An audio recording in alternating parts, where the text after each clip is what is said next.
Well, good evening. I'd like to call this regular meeting of the Anchorage Assembly to order. Madam Clerk, would you kindly call the roll? Mr. Starr. Here. Mr. Peterson. Here. Ms. Domboski. Present. Ms. Gray Jackson. Honored to be here. Mr. Flynn. Present. Mr. Trainey. Here. Mr. Evans. Here. Mr. Steele. Here. Ms. Johnston. Mr. Honeman. Here. Mr. Hall. Present. You have a quorum. Thank you, Madam Clerk. I'd like to ask the AFD color guard to come forward, please.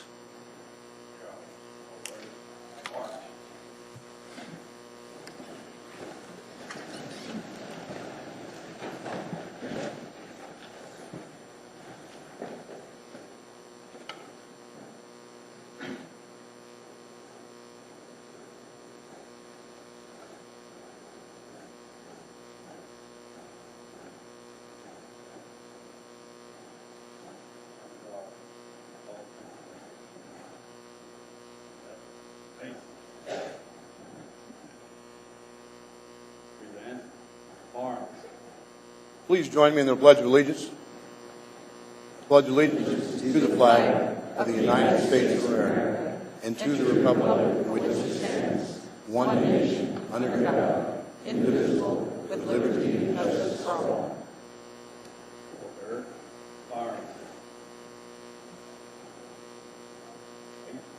Face. Forward. March.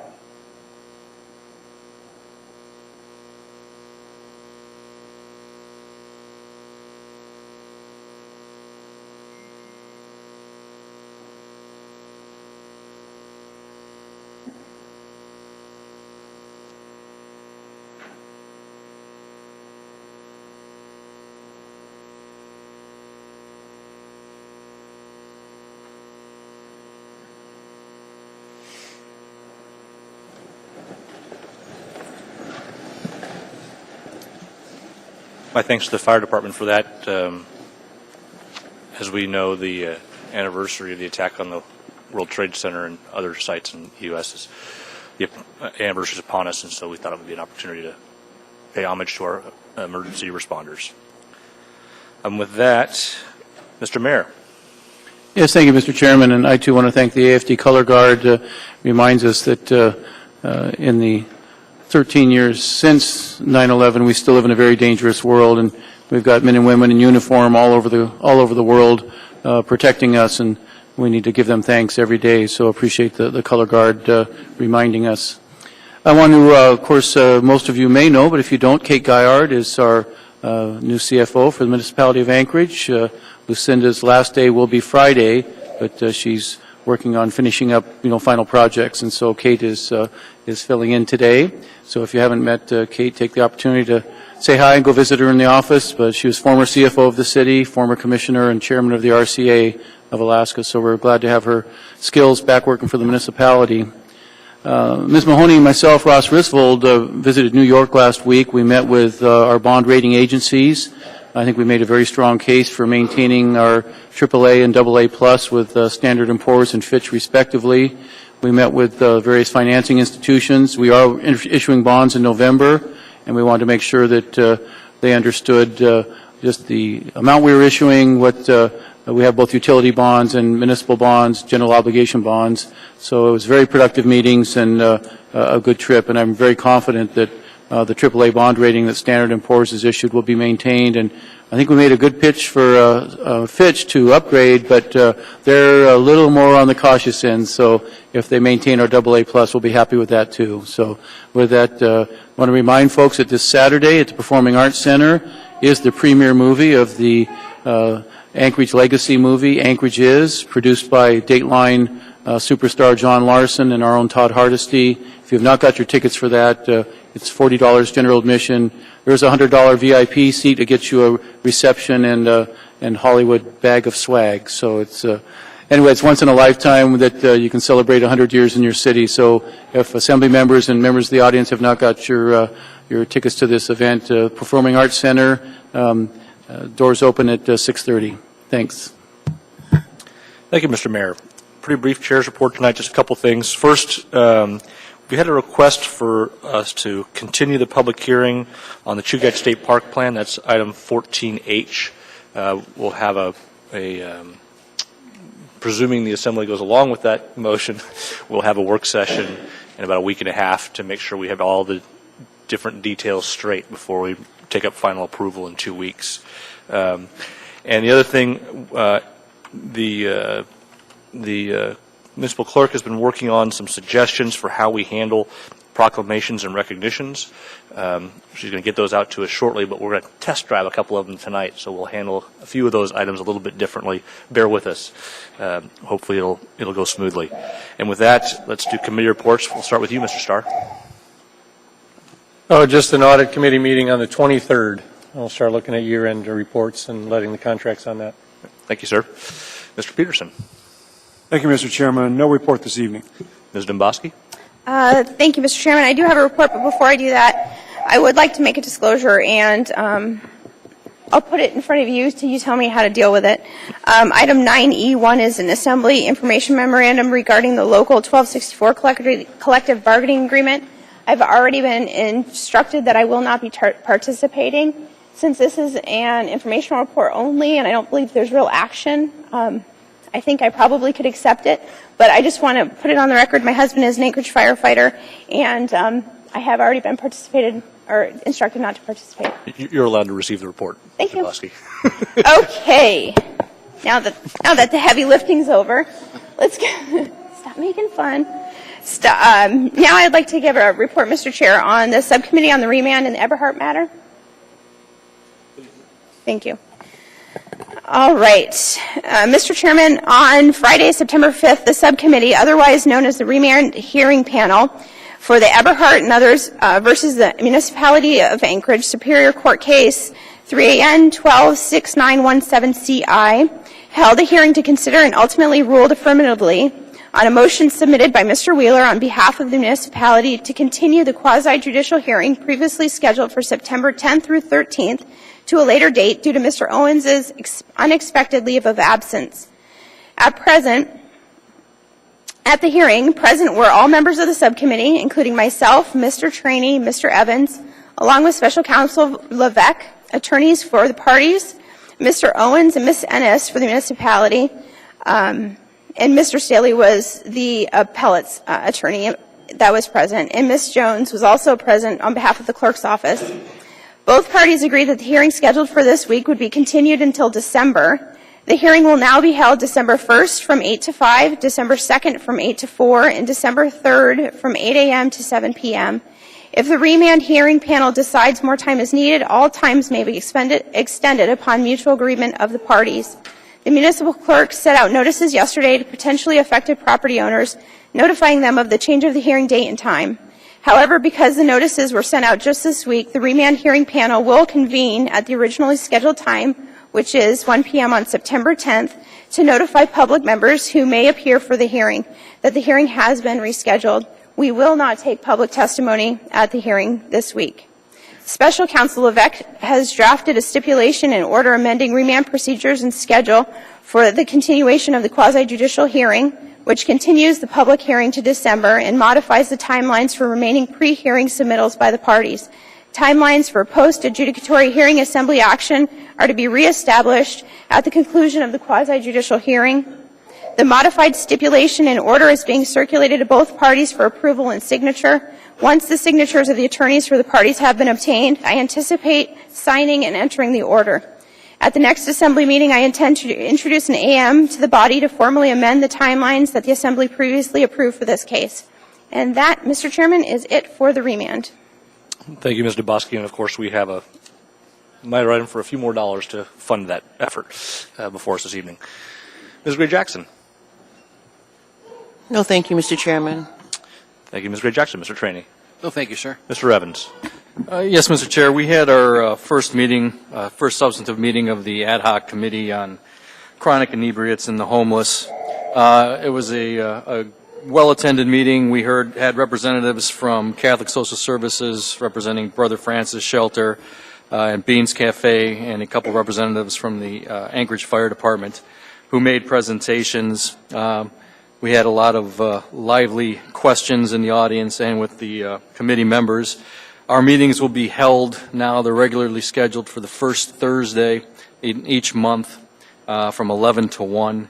And for the at least near future, we'll be sort of following the same format where we have presenters, 2 or 3 presenters providing information on this topic to the committee. Thank you, Mr. Evans. Mr. Steele. I have no report. Ms. Johnston. Yes, we had our meeting of Title 21 yesterday to discuss policies and options for tax abatements for Fairview and then also for residential housing. I think you'll be seeing soon some ordinance addressing some of our concerns from yesterday's meeting. We also will be having further Title 21 committee meetings to discuss going forward whether we need to have an additional year of both Title 21 codes going simultaneously, and then what we need to do to fine-tune them. Ms. Gray Jackson and Mr. Trainee and I joined MLMP's staff last week for a luncheon. Great pizza and salad, and wonderful time there, and we had some interesting questions and appreciated being asked. Thank you. Thank you, Ms. Johnston. Mr. Honeman. No report, Mr. Chair. And Mr. Hall. No report. All right. That brings us to the addendum to the agenda. May I please have a motion to incorporate? Move to incorporate. Try that again. Move to incorporate. Thank you. Thank you. A little bit of reading here. We have item 9, Alpha 7, AR 2014-247, a resolution recognizing Women's Equality Day and the women political leaders in Anchorage and Alaska, brought to us by the entire Assembly. Item 9, Alpha 8, AR 2014-248, a resolution of the Anchorage Assembly recognizing and celebrating with all past and present students, teachers, and staff the 50th anniversary of Chugiak High School, and to recognize the 50 years of excellence in the field of education that has been provided to the Chugiak Eel River community. Item 9, Delta 14, AM 549-2014, Police and Fire Retirement Board appointments. Item 9, Delta 15, AM 550-2014, proprietary purchase for a gas main extension to Chugiak Sand Storage Building with N-Star Natural Gas Company for the Municipality of Anchorage, brought to us by the Public Works Department, Maintenance and Operations Division, in the amount of $53,764. Item 9, Delta 16, AM 551-2014, proprietary purchase to PTP Management, Incorporated, to fully fund the provision of a new boiler in City Hall in the amount of $320,000 to the Municipality of Anchorage, Real Estate Department, Real Estate Services Division. Item 9, Echo 4, AIM 132-2014, the collective bargaining negotiations status report for the Anchorage Police Department Employees Association, brought to us by the Employee Relations and Labor Relations Division.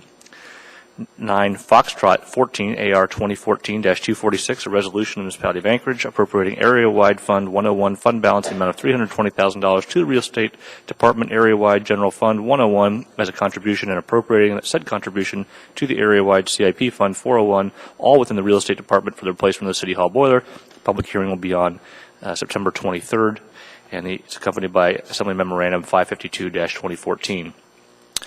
We have item 11, Alpha 1, an information memorandum, AIM 133-2014, a summary of economic effects for the AO 2014-96, the false alarm ordinance. And we have 3 laid on the table items. Item 9, Delta 13A, which is a new version of the contract amendment for professional legal services from the Levesque Law Group in the Eberhard matter. Item 9, Delta 17, which is a proprietary purchase AM 561-2014, a proprietary purchase for a power extension to Clutina Sand Storage Building with MEA for the Municipality of Anchorage Public Works Department, Maintenance and Operations Division. That's in the amount of $71,907. And finally, an amendment to item 14I, the Fairview Neighborhood Plan, which we'll take up when we get to that item. Are there any other items to be laid on the table? Seeing and hearing none, may I please have a motion to approve the addendum to the consent agenda? Move to approve the consent agenda. Moved and seconded. Now we'll get to items to pull. Mr. Starr. Mr. Chairman, the laid on the table item, does that replace 9D11? Yes, sir. So we don't need to pull 9D11? Okay. No items. Okay, thank you, sir. Mr. Peterson? Thank you, Mr. Chairman. 9A2 and 9C2. Thank you, Mr. Peterson. Ms. Domboski. 9 Alpha 4 and 9 Alpha 5 for reading. Thank you, Ms. Domboski. Ms. Gray Jackson. Thank you, Mr. Chairman. 9 Delta 13. Thank you, Mr. Chairman. Thank you, Ms. Gray Jackson. Mr. Trainee. 9 Delta 11, sir.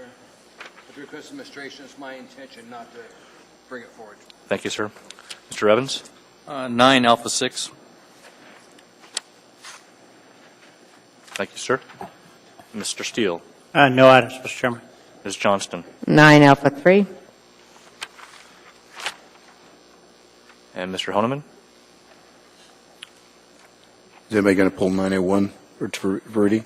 It has not yet been pulled, sir. 9 Alpha 1 for reading. We actually don't need to pull that one, sir, if you don't, unless. I will cancel that pull. Okay, thank you. Mr. Hall. 9 Alpha 8.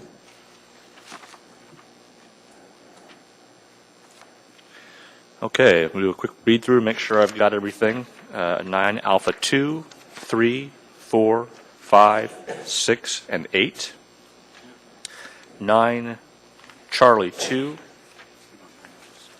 9 Delta 11.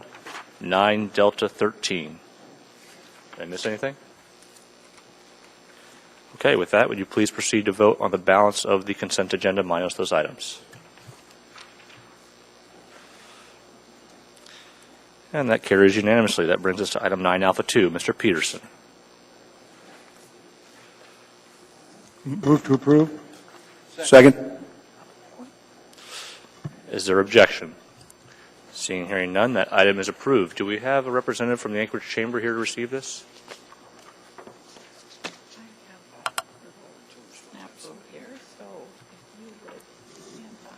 Okay, we need just one moment for the clerk to correct a minor item.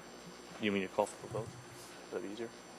No, I got the Okay, vote, but okay. now all of a sudden my screen is blank, so. Okay. And did we have a representative to receive the Welcoming Cities initiative? Okay, come on down, please. Mr. Peterson, you're reading. Who's presenting today? Mr. Trainee? Very good. Mr. Peterson, please proceed. This is a resolution of the Anchorage Municipal Assembly authorizing membership in the Welcoming Cities program to promote and celebrate the diversity of Anchorage through local policies, services, and practices.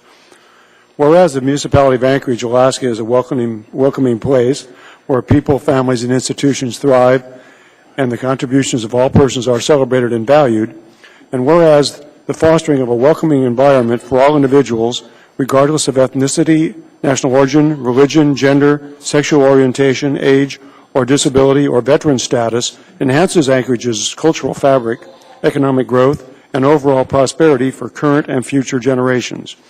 And whereas the community efforts that promote understanding and collaboration between native-born and foreign-born community members are essential in encouraging and preserving Anchorage's welcoming environment. And whereas recognition as a welcoming city enhances the efforts of the Anchorage Economic Developmental Corporation, Anchorage Chamber of Commerce, and their community partners to make Anchorage the #1 city in America to live, work, and play by 2025. And whereas September 13th through the 21st, 2014, Welcoming America and its partners across the nation, including Anchorage, will be celebrating National Welcoming Week. And whereas the municipality of Anchorage is pleased to join the Welcoming Cities and Counties initiative to help unite our community and ensure that all members are welcome in Anchorage. Now, therefore, the Anchorage Assembly resolves that the municipality of Anchorage, Alaska, is a member of the Welcoming Cities and Counties initiative and supports the Municipal Ombudsman's Office and community partners in their work to act as a resource for intercultural awareness, education, and celebration among all Anchorage residents. Passed and approved by Anchorage Assembly this 9th day of September 2014.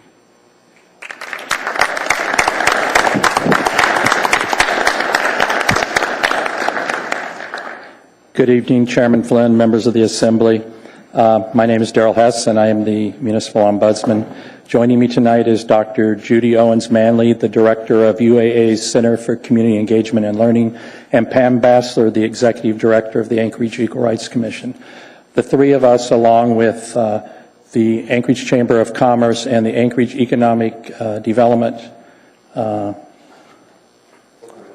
Corporation, AEDC, I always forget what it stands for, and Catholic Social Services, Refugee Assistance, and Immigration Services met after Dr. Owens-Manley brought the Welcoming Cities and Counties initiative to our attention. And we believe that this just articulates what I think we already know, that Anchorage is a very welcoming and inclusive community.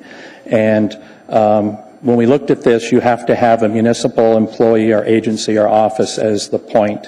And what made more sense than the Ombudsman's office, because what we do is we inform and empower the residents of the municipality of Anchorage. So we will be working with all of these incredible community partners to help ensure that Anchorage continues to be a welcoming and inclusive community. So thank you. Thank you, Mr. Hess. All right, that brings us to item 9 Alpha 3.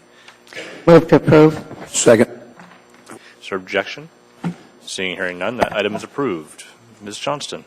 Yes, is Ms. Wynn here? This is a resolution of the Anchorage Municipal Assembly recognizing and honoring Jacqueline J. Wynn for over 30 years of service for the municipality of Anchorage. Whereas Jacqueline J. Wynn began working for the municipality of Anchorage in October 1983 as a planning technician in the Community Planning Department, and whereas her career spanned the administration of 7 mayors, Tony Knowles, Tom Fink, Rick Mystrom, George Wirch, Mark Begas, Acting Mayor Clayman, and Mayor Dan Sullivan, and whereas Jay moved to Alaska from San Diego, California with a degree in biology, Jerry Weaver in the Planning Department hired Jay in October 1983 as a planning technician. Within 6 months, Jay was promoted to the role of senior planning technician. While attending evening planning board meetings at the old planning building on Tudor Road, Jay was joined by her baby son, Ross Kaplan Wynn, her pride and joy. And whereas Jay transferred to the Property Appraisal Division January 1988 and began her career in mass appraisal as an appraiser. She established an appraisal library that is still in use in the division. In 1989, Jay was promoted to the role of senior appraiser, where she began her training in land valuation. And whereas Jay was promoted to appraisal analyst in June 2007, and has been the lead analyst responsible for all modeling and valuation of land in the municipality of Anchorage. And whereas Jay's service to the municipality of Anchorage over 30 years has been invaluable, she is retired from her position as of August 29, 2014. Now, therefore, the Anchorage Assembly hereby recognizes and honors Jacqueline J. Wynn for her devoted services to the municipality of Anchorage and its citizens, passed and approved by the Anchorage Assembly this 9th day of September 2014.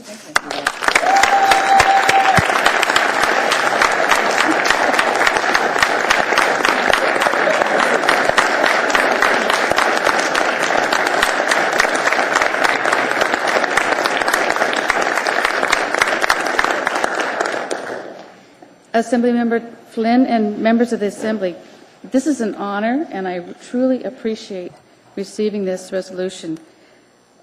I had a retirement luncheon the day before my last day, and the assessor, Bryant Robbins, explained that this was coming forward, and I told him that I was speechless, and I didn't know what else to say. You know, I've been spending the past 7 years valuing land and modeling the land values within the Anchorage area and training people and defending values before the Board of Equalization. And this is truly an honor, and I appreciate this. Thank you very much.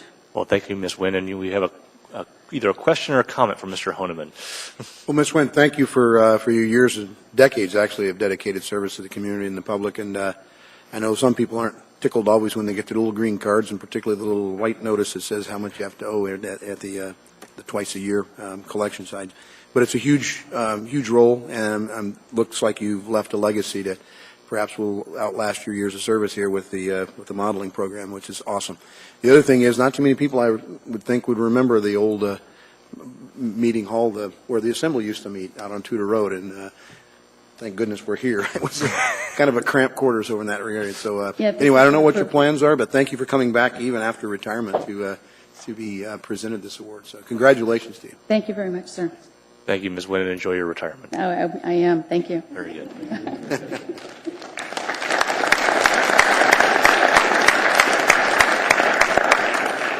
May I have a motion to combine items 9A4 and 9A5? Commissioner Butler? Second. Is there objection? Seeing none, those are combined. And Ms. Domboski, would you care to move those? Move to approve items 9A4. Should we do them one at a time? And 9A5. Second. All right. Ms. Domboski? Oh, sorry. Is there objection? Seeing and hearing none. Those items are approved. Ms. Domboski? Mr. Brown, could you please come forward?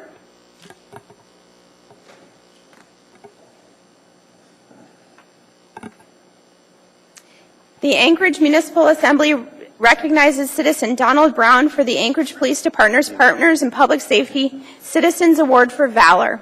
Citizen Donald Brown undoubtedly saved the life of the woman he defended one day and had the presence of mind to help the suspect surrender peacefully, thereby preventing possible injury to the suspect and responding officers. The Anchorage Assembly hereby recognizes and applauds citizen Donald Brown with the Anchorage Police Department's Partner in Public Safety Citizens Award for Valor.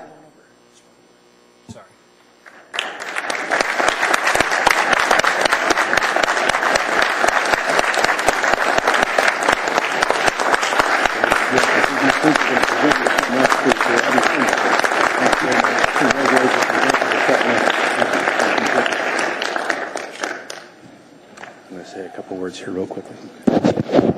Chief? This is a two-part award. We thank the Assembly for this resolution. We're going to present, on behalf of the APD, to Mr. Donald Brown, the Anchorage Police Department Citizens Award for Valor.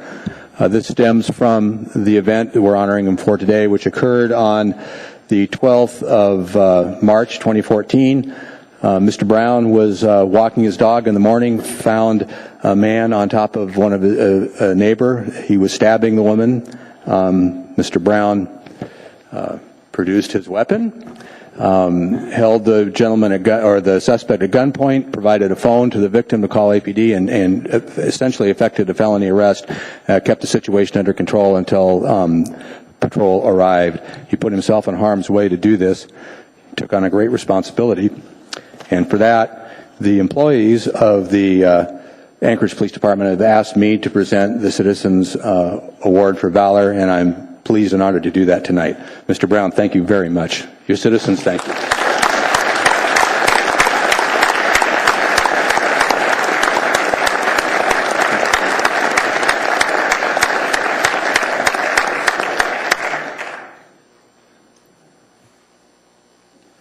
Thank you very much. Mr. Brown, if you'd like to share a word of wisdom with us, we'd be happy to hear it. No words of wisdom. Thank you very much for the awards. I wasn't expecting it, and I had second thoughts about even accepting it, but I'm doing this for the city, and I don't know if the word could get out there. For us all just to take an extra minute to get to know our neighbors a little better. Maybe things like this in the future could be stopped before it happens. Thank you. Good advice, sir. Thank you.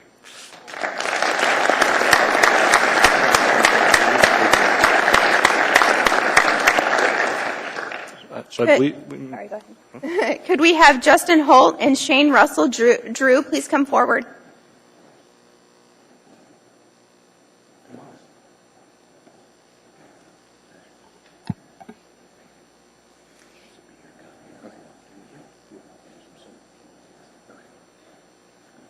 The Anchorage Municipal Assembly recognizes citizens Justin Holt and Shane Russell Drew for the Anchorage Police Department Partners in Public Safety Citizens Award for Valor.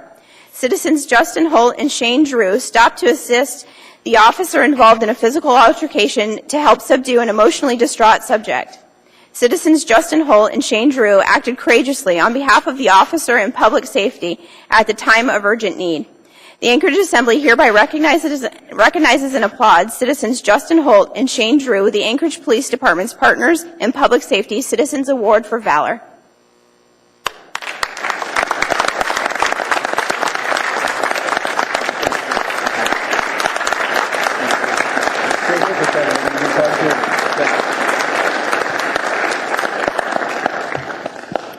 Ladies and gentlemen, as previously, we are going to be presenting both Mr. Holt and Mr. Drew with the same Citizens Award for Valor. This stems from the incident on December 22nd, 2013. Mr. Holt and Mr. Drew stopped in the middle of Gamble Street to assist Officer O'Connor here. This is Officer O'Connor and Officer Van Hoel, by the way. They came to Officer O'Connor's aid. I think he was getting pretty tired fighting that crazy guy in the street, and these two gentlemen jumped in. Mr. Holt injured his ankle in the process of the fight and has had to have surgery, but I guess you're back in shape. And we're very proud of you.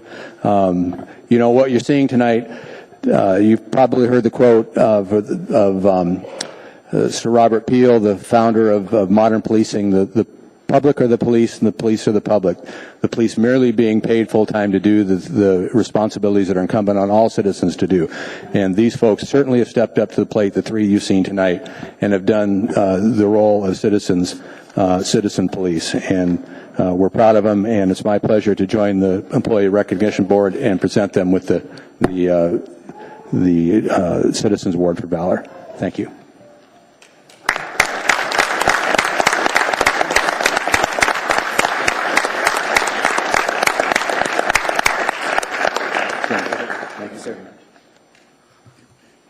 Well, gentlemen, before you run off, Mr. Honeman has a question for you. But you can go into your pictures first, though. Please do.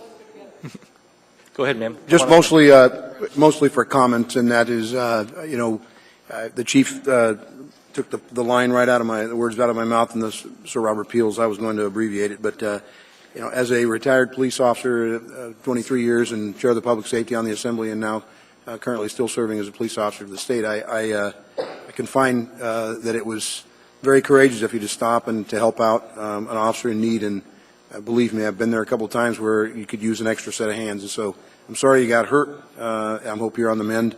And at the same time, I think that the message that Mr. Brown had indicated was take that extra few minutes and make observation and help out where you can. And I know you gentlemen stepped up, all three of you, so I appreciate it so much. Thank you. By all means, please. I'm Michael O'Connor, police officer with Anchorage Police Department, and I was the one who was fighting with the distraught male in the middle of Gamble on a very dark, very snowy night. And these two gentlemen were the only two out of many that drove past us at 50, 60 miles an hour, causing significant fear to me, to the suspect I was handling, as well as these two when they stepped out to help me. So I do appreciate it. Thank you very much. It was a 5-minute fight in the middle of the street, pushing midnight. My family thanks you, and I want to make sure that I came to thank them too. So thank you. Thank you, officer.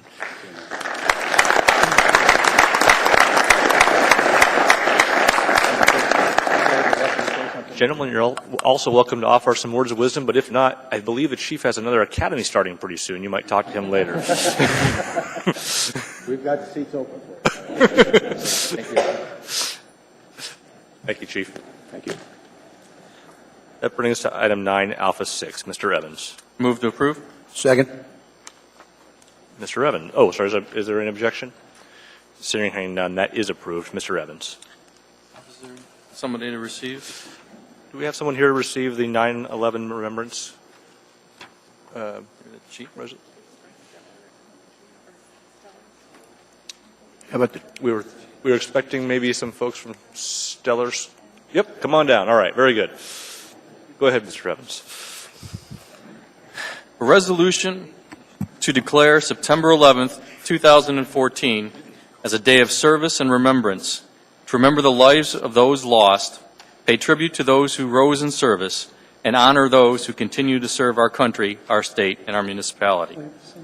Now, therefore, the Anchorage Assembly declares September 11th, 2014 is a day of service in Anchorage, Alaska, and the Assembly urges all citizens on the days leading up to and following this day to participate in activities that honor the lives and memories of those lost by joining together in service projects such as tutoring and mentoring children, supporting veterans and military families, providing health services, and restoring the environment.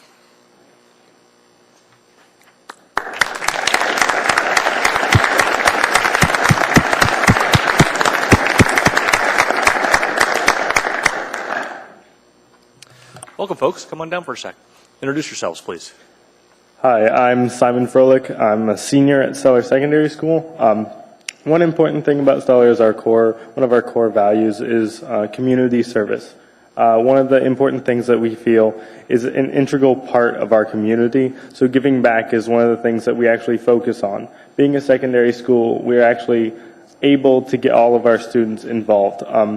These are a few of our 7th graders who just participated. We were able to go down to the Salvation Army's community center and help out there. We do all sorts of projects throughout the year to try and make our community better, and we actually require that all students do a community service passage so that they're able to give back. Thank you very much. That's awesome. You want to introduce yourselves, ladies? At least tell us who you are. I'm Bonnie Woods. I'm a 7th grader at Stellar. Good to meet you, Ms. Woods. You can pull that down if you need to. I'm Reagan Gillis. I'm a 7th grader at Stellar. Good to meet you, Ms. Gillis. And I'm Svetlana Jackson. I'm a teacher. Excellent. Thank you, Ms. Jackson. Well, I have a little family that spent some time at Stellar in part of their youth, so congratulations on continuing a great tradition. Thank you. Thank you.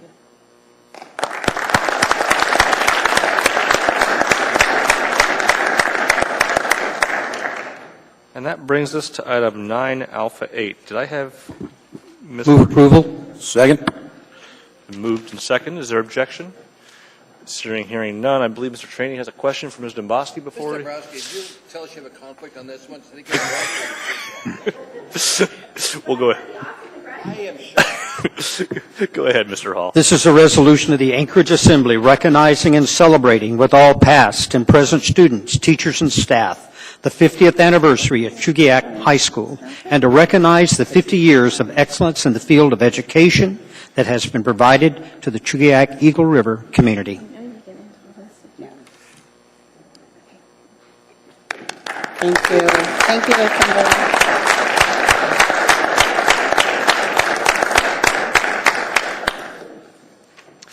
All right. That brings us to item 9 Charlie 2. Mr. Peterson. Thank you, Mr. Chairman. I would like to move to postpone this item until September 23rd. Second.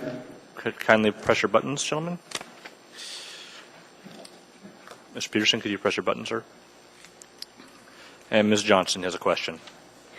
Yes, I have a question for the administration. Are there any problems as far as postponing this and delays as far as the project? Thank you very much. Through the chair. Yes, there is. As you know, this project's been around for a long, long time. It started in 2001 with actually an ordinance by the Assembly. It continued on with a plan that was approved by the community, and it followed on after that by an ordinance in 2006 by the Assembly basically directing that the realignment take place. So the issue that we have at hand is that, quite frankly, this project would have been done quite a long time ago, and the project I'm really referring to is the realignment of the creek only. That's all we're talking about, an award of a contract for the realignment of the creek. But the issue really at hand here is with the postponement, it does create a significant problem for us. The funding sources that we have are multiple. They're basically grants from different agencies, both federal and state, and also we have some bonds that's also tied up in the mix. The problem that we have is that we have one of those grants that basically expires December 31st of this year. What's key is that this particular grant is a substantial grant, and if we award the contract tonight, then the contractor can mobilize, get on site, and start a major portion of the work before he has to shut down for winter. As you know, this time of year is very, very critical on projects because the winter closes in on us very, very fast. And I think all of you have experienced from time to time contracts that come to you where we've really requested expedited processing so that we can get the work done before it frees up. That's one grant. The second grant expires the end of June of 15. The problem with that is if we don't get in the ground and start doing this work this year and get substantially done with this piece of the project, then that delays the project that follows onto it where the grant expires on the end of June of 15. So we need to get in the ground and we need to do absolutely as much as we possibly can this year on the creek relocation. So yes, it creates a significant problem for us. Thank you. Mr. Chair, could I do a follow-up? Please.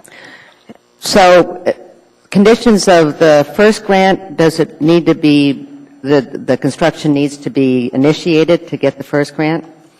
Actually, the funds need to be obligated. Obligated? And the only way we can obligate it by get a contractor on the ground. But remember, the obligation is one aspect, but the other aspect is getting in there and getting a substantial amount of work done this year. Right, but I'm trying to figure out the grants. So the first one, the funds have to be obligated.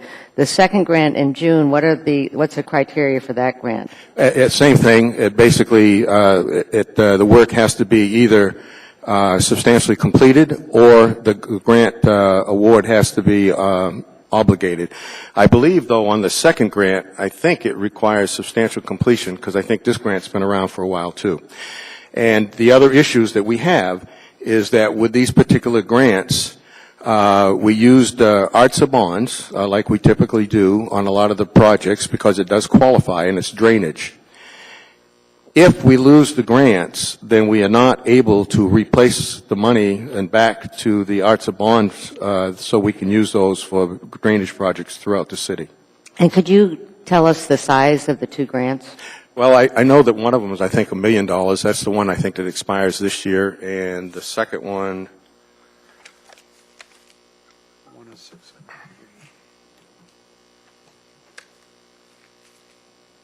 And as you're looking that up, do they require local matches? they do not. Okay, thank you. Wait a minute, let me see here. I don't see that it requires a local match, but the second one is for $550,000. So the first one is $1 million, second one's $550,000, and then we also have a Fish Passage grant, which is $2,037,000, and we also have ARTSA bonds that we did tie up for some of this. So it really is crucial that we get into the ground this year. Thank you. Mr. Starr. Well, to the mover, what do you expect to happen in the next couple of weeks based on the request for a delay? I can answer that too, if you don't mind, Mr. Chair. Mr. Peters. Mr. Honeman. The concern is we have the Spirit of Muldoon picnic park in the community is this Saturday on that particular parking lot parcel. We don't expect anything to be in place whether this thing is approved or not, but the timing of this is such that with that particular event this Saturday and the following Thursday, this coming Thursday, is the Northeast Community Council scheduled meeting. And get this subject before the community so that they don't have, yet again, what looks like something that is just sliding through without any input. We do know, and Mr. Peterson and I met extensively, we've talked with members of our community, that this creek will be aligned. We don't expect to delay the project so that it doesn't get done. That's not what we're here about. What our concerns are is that, and to the administration, and I will ask, I haven't seen anyone from the administration, not from Public Works, not from anyone, even a proposed contractor, to come before the community council, and you know this is a very controversial issue, why you weren't on the agenda earlier saying, hey, we expect to have this thing out to bid and return back by a certain date. And it's in between. I don't know who can answer that, but this is something that we as elected representatives have to face our constituents with. And you know this is a very controversial project to begin with. So we simply ask a request a delay until the next meeting so we can get information to our constituents and let the project move along. We don't believe that that's going to delay substantially any of this. And to the administration, Mr. Wirtz was in the meeting with several folks had researched it from the community. None of these grants could not be applied for a request for extension if that was necessary. We don't believe an extension or a postponement of 2 weeks would even bring about the need for that. But these can be postponed and just a simple request. At least that's the research that was done by members of the community. Thanks for the answer. I'm out of patience, quite frankly. I was a solid promoter of the park, if we're going down that path. I think we have an obligation. It's not a lecture, Mr. Hohner and Mr. Peterson, but I think we have an obligation to bring forward items to foster and push on. Mr. Trombley and I moved a resolution to force the issue on that, and it was passed by this assembly body and then subsequently vetoed. But my patience is out. We're going to lose money. We're going to lose another season. The creek has to get realigned based on the agreement that we had with Mr. Pfeffer across the street. It has to connect to that point. He spent his money already on the other side. You say a delay won't be problematic, but I believe Mr. Vikalis just eloquently said that it will be a problem if we can't get boots on the ground over there. To delay it for a picnic seems kind of foolish. If you had subsequent action item in front of us or another procedural requirement that says, hey, this is what we want to have happen as a legislator, I put the burden on you guys to do that for your district. I've tried it one time before to promote it, to rally the energy here, and my patience is out. Let's develop the area. We can always come back and revisit it based on the infrastructure improvements of this, but this is a start. It gets bulldozers over there, it gets creeks realigned, it gets the parcel moving down the road somewhere. Let's just take the emphasis and go with it. So I'm not a proponent of a delay. I think it's time to spend the money. I don't want to lose $350,000 as a minimum, perhaps $1 million. So respectfully, great, but let's work together and get a solution on paper and legislatively move action and not be so dependent on the administration to do so. Thank you. Thank you, Mr. Starr. Mr. Trainee. Mr. Vikalis, the big issue that came in front of us on 2001 when we dealt with this originally. I think you were with us, Mr. Mayor, in 2001. We voted on moving this creek. Mr. Vikalis, does anything we're doing here deal with rezoning the property? Because that's always been the big issue over there, whether it's going to be commercial property or residential or a sledding hill. Nothing in this deals with that. This just moves the creek. Sir, this is strictly moving the creek. It has nothing whatsoever to do with its future use. That will be decided by you at a future date. Thank you. Mr. Honeman, anything else? Nope. Ms. Domboski? I'll just quickly, Mr. Trainee kind of stole my thunder. See, it does happen. I was just going to point out, the body's already approved this. This is just a bid award. So we've already gone through this. So I hear what the members from East Anchorage are saying about their community council. They had the opportunity to weigh in when we originally passed this. But again, you know, the first grant $1 million, second one $550,000. I'm not willing to risk over $1 million for 2 weeks in a picnic. Sorry, I'm not. I just encourage support of this resolution or this award. Thank you. Thank you, Ms. Domboski. Mr. Peterson. Thank you, Mr. Chairman. One additional item, the Planning and Zoning Commission did just last night approve the East Side District Plan, and I thought it would be better if we had a chance to look at that final version of that plan and see if it had any effect on this creek move before we awarded the contract. That was just one additional piece of information I wanted to throw out there. Thank you. Thank you, Mr. Peterson. Mr. Vikalis, anything to add? Yes, sir. The reason that we're very concerned is we're really talking about a delay of 3 weeks. If this is approved tonight, it still will take the purchasing director the process of initiating the contract and also verifying the bonds. So the picnic on Saturday is not affected. Quite frankly, the contractor would probably be given a notice to proceed probably Tuesday or so next week if things work the way they normally do. It takes almost a week to go ahead once you consummate or approve a contract before we can actually initiate it. So the picnic on Saturday is not a factor. I just wanted to make sure everybody understood that. Thank you, Mr. Vikalis. Ms. Gray-Jackson. Thank you, Mr. Chairman. First off, I'd like to thank Mr. Vikalis for doing such a fine job of educating, I believe, all of us, I don't think it was just me and Mr. Peterson, on why this is so important that we approve this evening. But with that said, yeah, there's a picnic on Saturday, and I don't take that very lightly because there's going to be 600 of Mr. Peterson's and Mr. Honeman's constituents out there waiting to hear from them and wondering why they went ahead and approved this without at least telling them about it in that venue. I don't really think that I appreciate what Mr. Vikalis is saying in terms of the time frame here, but I don't really think 14 days is going to make that much of a difference. I can't predict what the weather's going to be like. None of us can. But I'm just pretty darn adamant about listening to my constituents and giving them an opportunity to weigh in. This is going to happen, and I understand it's just moving the creek, but that picnic is pretty important. Thank you, Mr. Chairman. Thank you, Ms. Gray Jackson. Mr. Honeman. Just, thank you, and for a second bite, just to Mr. Nabosky's point, myself and Mr. Peterson were on the body when the ordinance originally was adopted and approved, and also yourself and Mr. Starr actually have constituents in that northeast area as well. So we're not alone in this matter of trying to represent our constituents' concerns.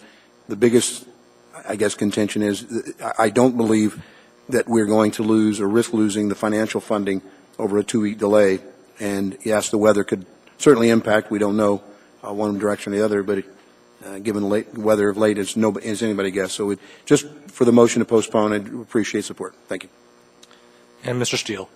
Yeah, just as a question for the folks from East Anchorage, do you anticipate that there is any controversy by folks? I understand the notice and I understand the suspicion and so on and so forth, but do you believe there's any controversy on the need to realign the creek? Through the chair. Mr. Honeman. To Mr. Steele and through my colleagues, yes, there have been many attempts by the community of members and groups in the task force, particularly in the Parks Committee, to meet with the administration on alternatives on the realignment, where that creek actually travels across the property line. And to that extent, I believe I've been to at least a couple of the meetings where they've attempted to have that conversation, and their voices haven't really been heard. They were given a few minutes of time, and that's about all they got.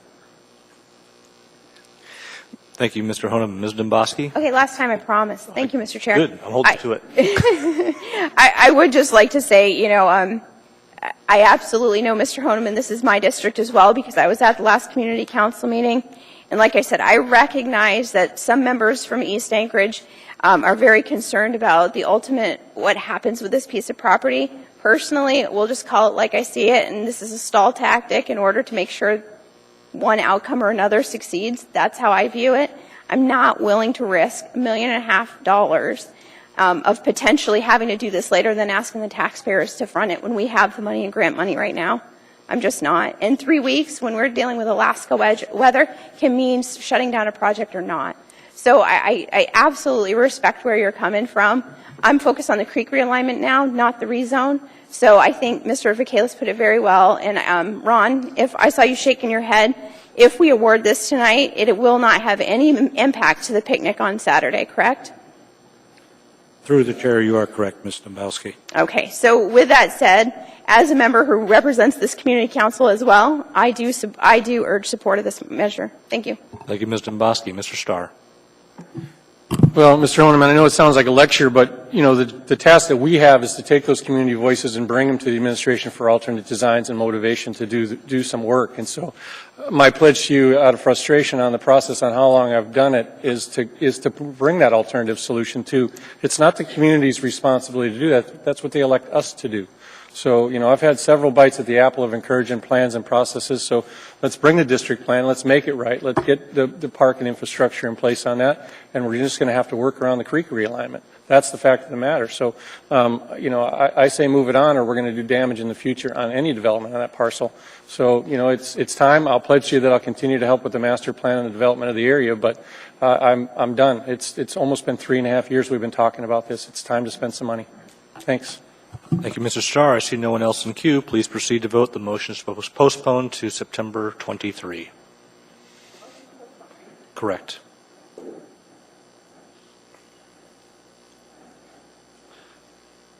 So by 4 yeas and 7 nays, that motion fails. The motion before us, we do not have a motion before us to approve this Move to approve. Mr. Peterson. Thank you, Mr. Chairman. I have amendments to this item. I'll pass these out.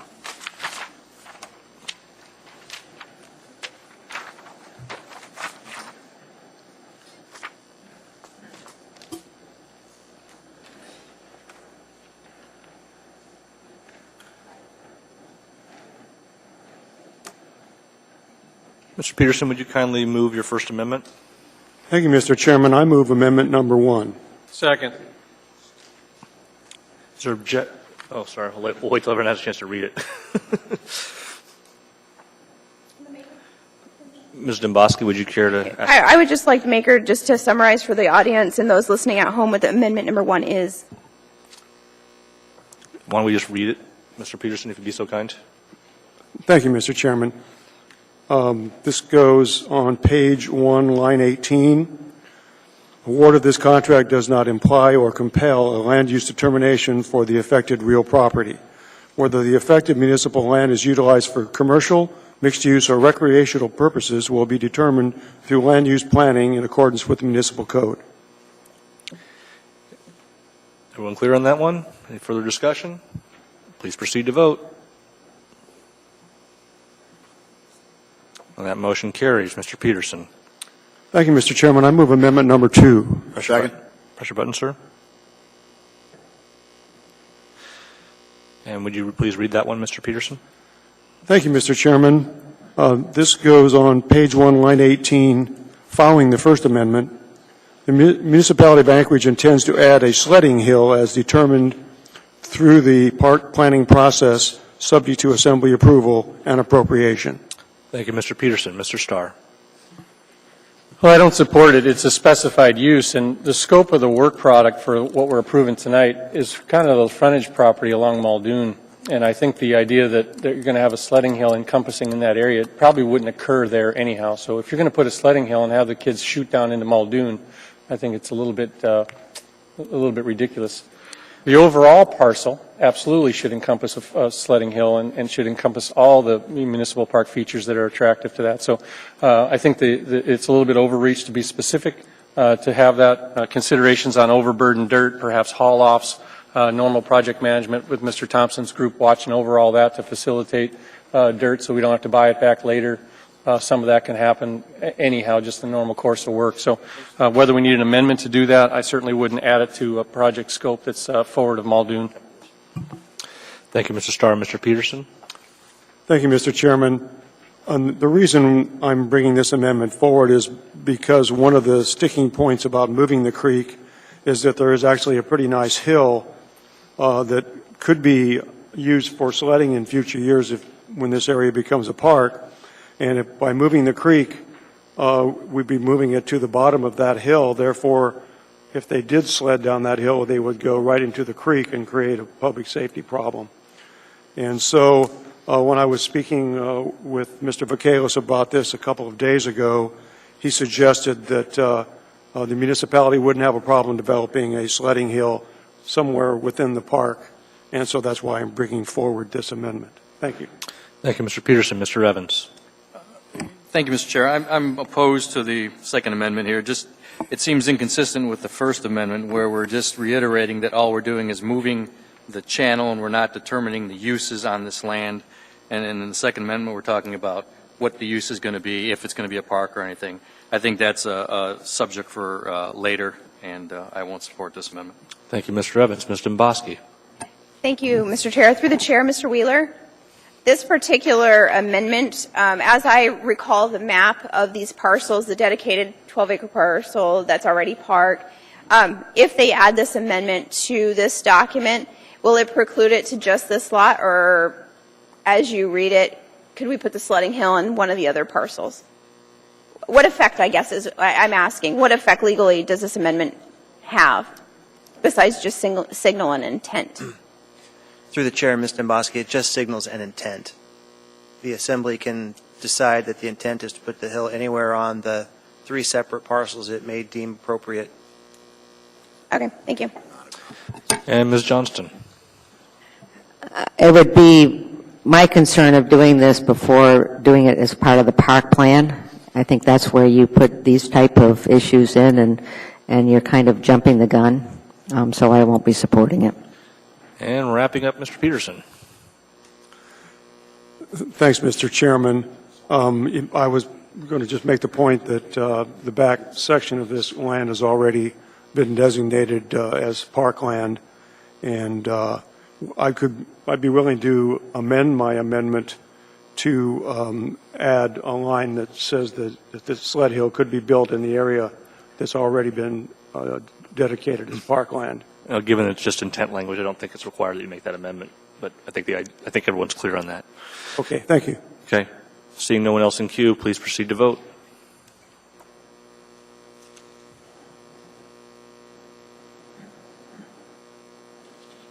So by a vote of 7 yeas and 4 nays, that motion carries. We now have back before us the original resolution as amended. I see no one else in queue. Please proceed to vote.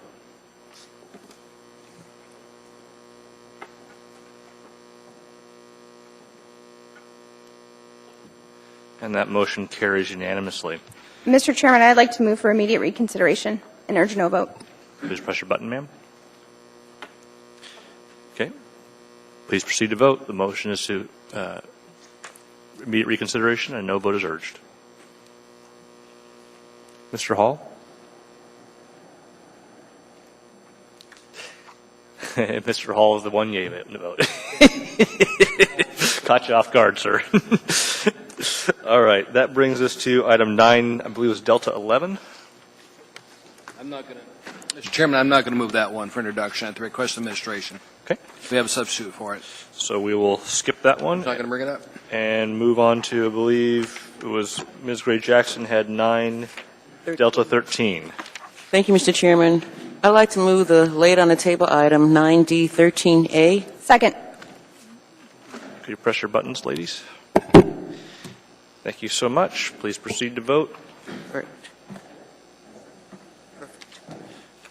And Mr. Starr, your abstention is noted as you've previously been precluded from participation in this matter. Ms. Johnston?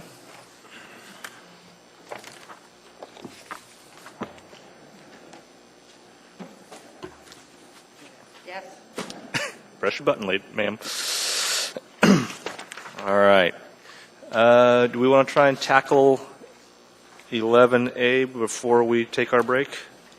Mr. Chair, Yes. I think we've had some appointments, Oh, and we did have some Boy Scouts. okay. Well, if you were appointed to a board or commission in the last hour and would like to come forward and introduce yourself, we'd love to meet you. And then we'll have all the Boy Scouts come join us if they're still around. Hey, neighbor. Hey, Patrick. Hello, my name is Stephanie Kessler, and I would like to thank you all for the appointment to the Port Commission, Government Hill, and I'm very excited by this opportunity to be a part of the Port. We've had a very strong relationship with the Port over the last several years, and we're very excited that we're going to be able to work closely with them and work on the community issues and also participate in various port activities. As I keep saying, we're just very excited by this, and thank you very much. Well, thank you, Ms. Kessler, for volunteering. We appreciate it. Welcome, sir. Good evening, Mr. Chair and members of the Assembly. My name is Tiger Helgeline, and I really want to thank you. I look forward to serving on the Budget Advisory Commission. You're going to have to do some work. Congratulations. Welcome, ma'am. Good evening. My name is Shannon Jones, and thank you for my appointment to the Military and Veterans Affairs Committee. I'm looking forward to serving on that committee, and thank you for your confidence in me. Well, thank you for taking the time to serve. We appreciate it. Thank you. Greetings, sir. Good evening, Assembly. My name is Doug Lampkin. I've been appointed to the HAND Commission and very excited to be involved in this. So thank you. Thank you, Mr. Lampkin. We appreciate your service. All right. And do we have some Boy Scouts who want to come introduce themselves to us? Come on down, gentlemen.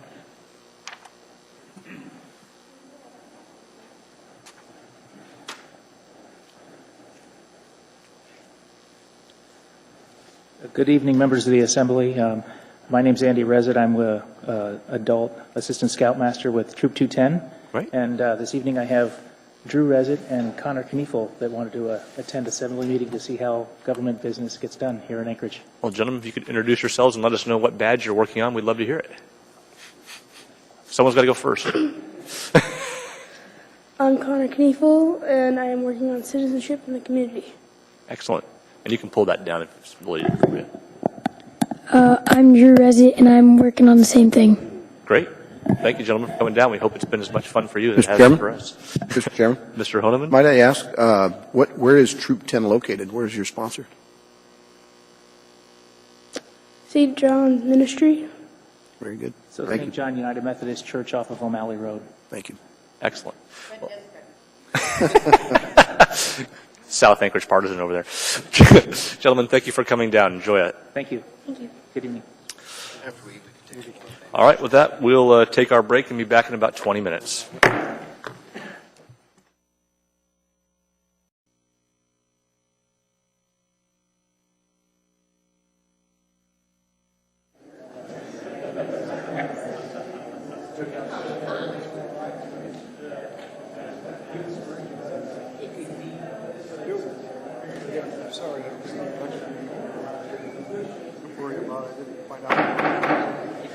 I'd like to call this meeting of Anchorage Assembly back to order. We are on item 11A. Mr. Traney, we have a motion to approve on the floor. Is there anybody who wishes to speak to this matter? Seeing and hearing no one, please proceed to vote.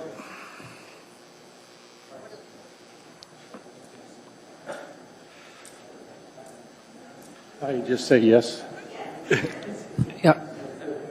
Mr. Flynn, I want to be clear on what I'm voting on. This is 11A. Don't worry about it. I'll come down and help you. Yes. It won't be one way or the AO other. 2014-96, or the alarm Yeah. ordinance. Mr. Honeman and and that carries unanimously. That brings us Mr. to... Chair, I'd like to move for immediate reconsideration and urge no vote. Well, you're feeling suspicious tonight, aren't you, Ms. Domboski? Yep. Please press your button. It's been moved and seconded. Please proceed to vote.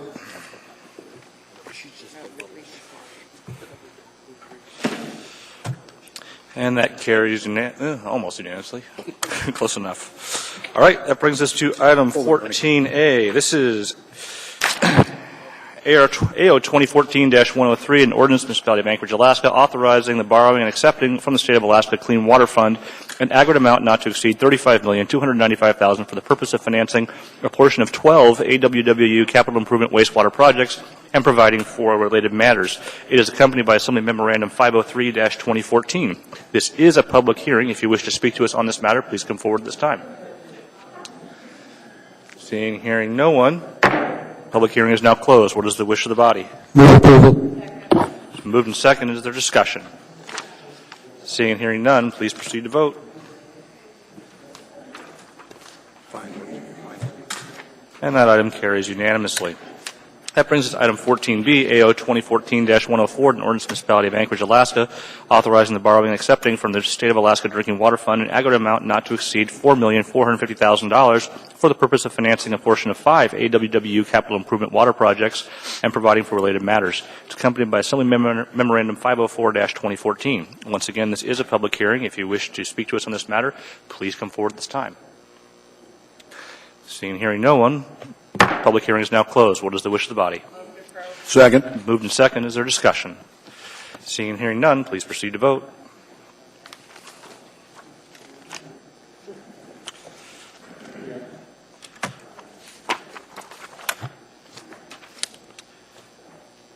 And that carries unanimously. And I was neglectful. I should have mentioned we do expect to get a motion when we get to item 14H. That's the Chugach State Park Access Plan, to continue that public hearing for 2 weeks for a little bit more work on it. But if you do wish to speak to us on that subject tonight, we will take public testimony.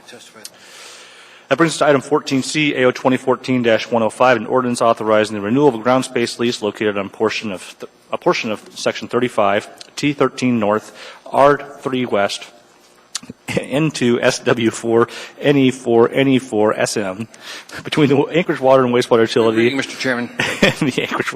This is just for a little line, guys. It's not that important. It's accompanied by Assembly Memorandum 505-2014. This is a public hearing. If you wish to speak to us on it, come on down. Seeing and hearing no one, public hearing is closed. Move approval. It's moved and seconded. Ms. Domboski. I have a question. I don't know if Mr. Weaver's here. Maybe Mr. Michaelis can answer. We have a lot of wireless telephone, what's the word I'm looking for? Cell towers? Cell tower. Yes, that's it. That come up. And some of them are 80 feet, some of them are 50 feet, some of them are 100, 120 feet. What effort is made to try to standardize those, Mr. Vacalis? I recognize with topography, sometimes you got to go with a taller pole in order to get the range. But I know once you get either at 100 or 120 feet, you have to light them up, and they start blinking. And I think generally people in neighborhoods wouldn't care for that. So I just want to know from a department perspective, what effort is made to try to standardize these? Thank you very much. We do have folks from the planning department here. Anybody volunteer to jump up and answer the question? Thank you.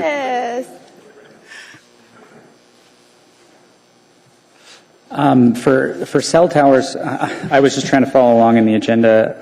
I think that... Francis, we know who you are, but would you please introduce yourself? Oh, my name is Francis McLaughlin. I work in the current planning section of the planning division. This is probably before you because is it like on an AWU site or something? Correct. Right. Yeah, okay.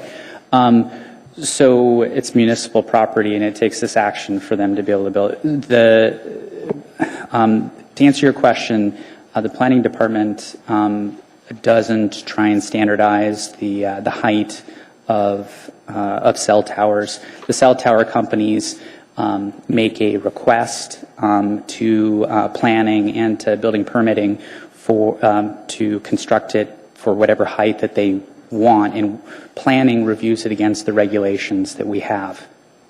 Do you know, Francis, with what is the trigger in which, I think it's an FAA requirement, but what is the trigger in which you actually have to light these things? Do you know if it's 100 or 120 feet? I don't know the height which triggers the need for the lighting. I'd have to look that up. Okay, thank you. I just put that in front of the body because not with this particular one, but there's another cell tower that I'm familiar with, and at the community council, GCI was kind of like, well, we could do 80 feet, and then I saw it come out, it was 120 feet, and then, you know, I think that's something that we should start looking at, and I think in the future, I mean, there are those camouflage towers that they do in the lower 48 that look like trees that are pretty cool looking, that may hide things, and I think as a body, we need to really start looking at sort of standardizing and not so willy-nilly with each different one. I think it may have a little, it may be a little more palatable to some of our neighbors if we try to go a little bit further in effort in trying to hide these in the neighborhoods. Thank you, Ms. DeBasi. Francis, you can sit down for now, but stay close. Mr. Honeman? Well, before he leaves, any truth to the rumor, Mr. McLaughlin, that you're threatening to move out of constituency basis out of the East Anchorage area? You're still going to remain a constituent, I hope? Oh, yeah. My wife and I were thinking of moving from New Naka Valley into College Gate. So he's still going still east side, just because my parents live in those College Alps, Swiss-looking off of Westland, those and a new condos. Family, right? Yeah, it's not going to happen. We're just going to stay in New Naka Valley. Simpler. Just worried about constituents. Thank you. Back to the matter at hand. Thanks, Mr. Bosky, for the thank you for the bringing the information up. On this particular matter, I agree. I couldn't agree more with this, Mr. Bosky. We know that at Wayland Baptist Church, they had an agreement to a certain height and color, and like the camouflage one, didn't come to be. And in fact, they had to move the pad. What originally was told to be more towards the wood line and away from the visibility of houses. And then, of course, when it was installed, it was not only was it not camouflage, but it was higher than they said, and it was also right in front of somebody's window, and he was very upset about it, and he continued to complain, and they went out and measured it, and it was higher than what was originally approved, and so it's what do you do? It's there, and now they have to do the waiver. So I couldn't agree more, and certainly to pay attention to the, you know, those particular, I don't know what we can do to catch someone who's gone higher than they should have, like they built the pad higher or taller than they should have. Well, the regulations limit the height of the height and separation distances from protected land uses, like. But what if somebody increases the size of the pad and it is now like 5 feet taller than it should be? So with the Wayland Baptist one, it's true that the builder built it taller than they were approved for, and I don't remember how that was resolved, but. Yeah, they went and built it taller than what they submitted an application for administrative site plan review, and then the height of the tower exceeded what was allowed, and a neighbor complained and, was out and inspected and caught. But the point I wanted to make just briefly was that the regulations specify based on the zoning district, the height, and whether or not a tower is allowed at all, a cell tower. But you get to go higher, you get a bonus in height if you allow co-locations. And the purpose for that is to try and have fewer poles and maybe have them a little bit taller rather than have multiple poles, because we have competing companies. I think it's at least three different cell phone companies. Okay, thank you. And to my colleagues, this particular is just a renewal, and it sets back quite a ways, and it's not really visible, so not an issue. Thanks. Thank you, Mr. Honeman. Ms. Johnston? Well, Ms. Demboski, you drew the lucky straw because you're on Title 21 committee. And you can take this issue up as part of Title 21 committee. And also, just for, as somebody that looks at a cell tower, one of the problems with the camouflage cell towers are wind resistance, at least on the hillside, that it's too much surface for wind, and so then you have that. But I think I've been waiting for somebody that wants to put their teeth into this. All right. The gauntlet has been cast. Mr. Vacalis, did you have anything you need to add? The final answers, I think, answered an awful lot of the questions. There's still one question I understand that was asked that was not answered. I'll get the answer, and the question specifically was, what's the criteria or what's the cutoff for when lights need to be established on the tower? I'll get that answer for you. Thank you, sir. Mr. Trainee. Mr. Dombrowski, until we set a standard, the industry is not going to do anything except the bare minimums. And I've been lower 48 where you can't even tell it's a cell tower. And I think Title 21, as we rewrote it, gives you a section for Eagle River Chugiak. I think Debbie put something in there relative to towers. I wish we had it here. So, thank you, sir. Good luck with that. Ms. Demboski, one final comment? Or? I was just, pointing out the fact that I recognize this is a renewal. It was an opportunity to have the conversation, but I would like to look at it. Once we hit that trigger, whatever that trigger is, I think the carriers should have to show a need, because you have to recognize they have to be lit up and blinking constantly. So, unless they show a need to me, I would default to smaller versus bigger, but that's just me. Anyways, I urge approval. All right. With that, no one else is in queue. Please proceed to vote.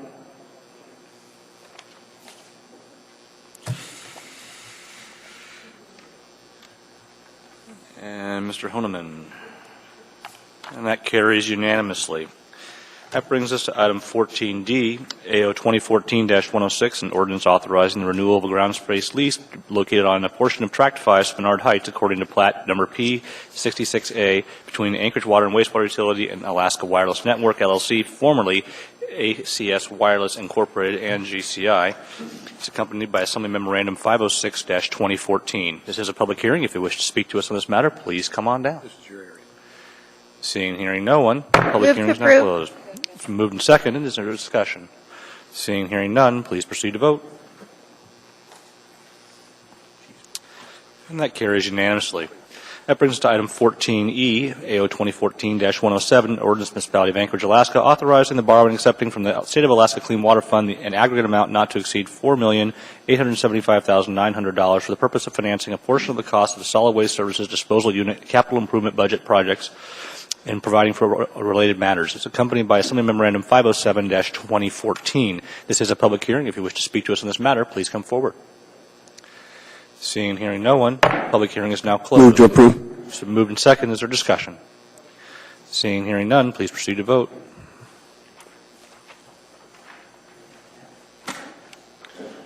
Mr. Honeman? And that carries unanimously.